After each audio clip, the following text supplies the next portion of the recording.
I'm Miss Britton, and today we're going to be reading Me First by Helen Lester.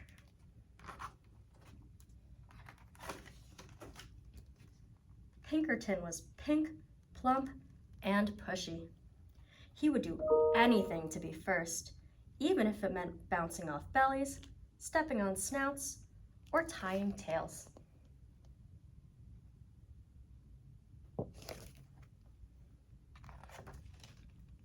Me first, he cried when he had been last in line and finished first down the slide.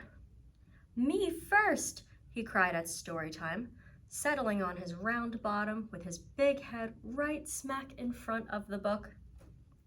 And every day in the school trophiteria, me first rang out, and there was Pinkerton.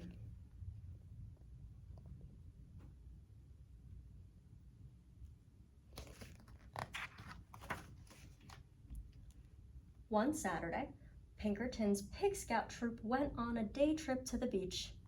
Pinkerton was first on the bus and sat in the front row.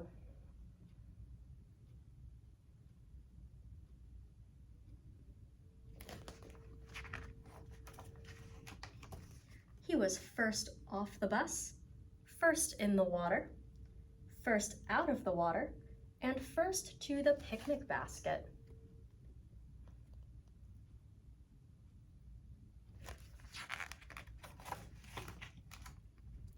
After lunch, the Pig Scouts decided to go for a hike. Off they went with Pinkerton leading the line, of course. As the Pig Scouts marched across the sand, they heard a faint voice far in the distance. The voice called out, "Who would care for a sandwich?" Pinkerton pricked up his pointy ears. Care for a sandwich? Oh yes, me first, he thought, and he began to trot ahead of the others.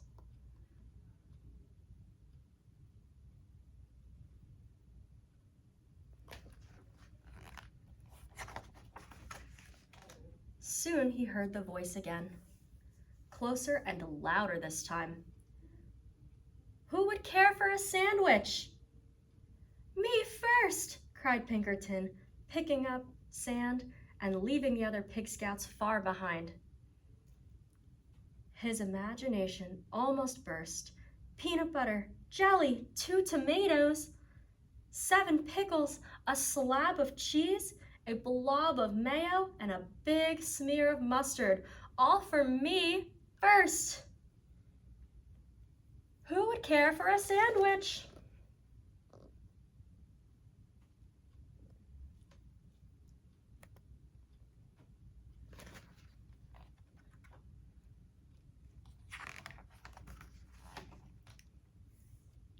Now, at a full gallop, Pinkerton shrieked, "Me first!"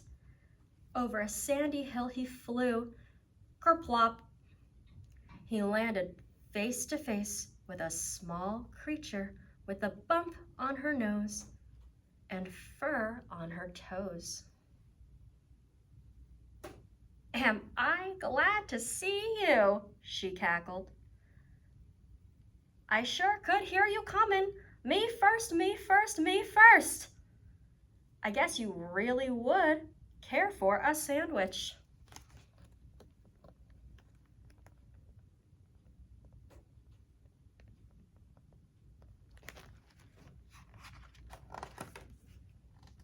"Oh, yes indeed," replied Pinkerton. He jumped up and down so fast his teeth jiggled. "Good," cackled the small creature. Pinkerton waited. 1 second, 2 seconds, 3 seconds. "Well?" he asked. "Well, what?" replied the small creature. "The sandwich," begged Pinkerton. "Where's the sandwich?" The small creature curtsied. "You're looking at her." She went on. "I am a sandwich. I live in the sand. And you said you would care for a sandwich. So here I am. Care for me."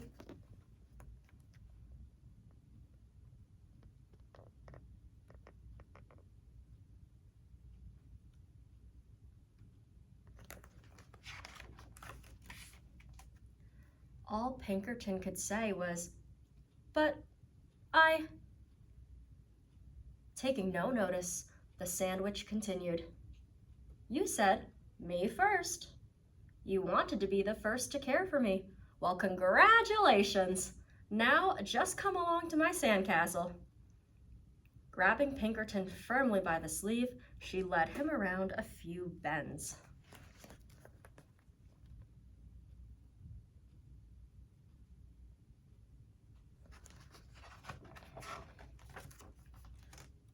Before he could say, "But I..." again, the gate to her castle closed. "All right, my pink, plump, and pushy one. Now you care for me.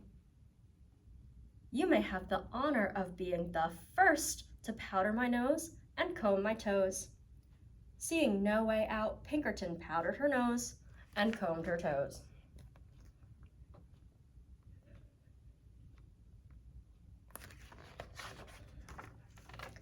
Next, she crowed, "You may be the first to put my supper in a bucket and feed me with a shovel." Pinkerton looked around. He had no choice. He put her supper in a bucket and fed her with a shovel. Rubbing her tummy, the sandwich spoke on. "Finally, after you've had the privilege of being the first to wash my dishes, and sweep my castle, and do my laundry, and curl my hair, and tuck me in, you may be the first to tell me a bedtime story."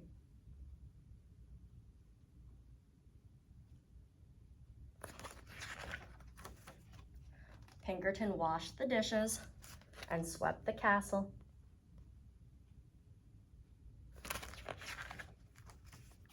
And did the laundry, curled the witch's hair, and tucked her in.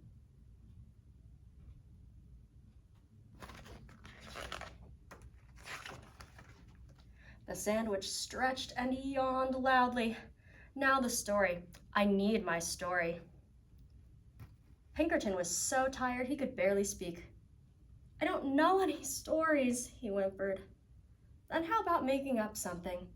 Or how about something about a concerned, pushy pig who always wanted to be first?" Pinkerton sighed and began. "Once upon a time, there lived a pig who always wanted to be first, until one day he met a wise sandwich. Wise and beautiful," cut in the sandwich. "A wise and beautiful sandwich who showed him that first was not always best."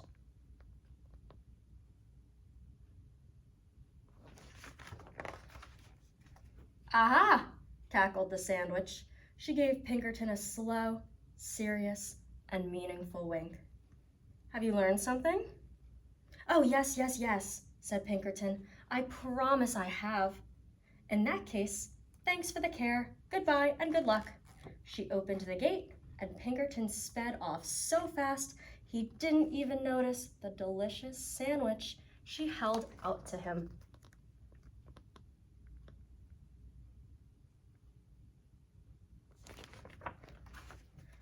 He was just in time to catch the bus. On he scooted, pink, plump, and glad to be last.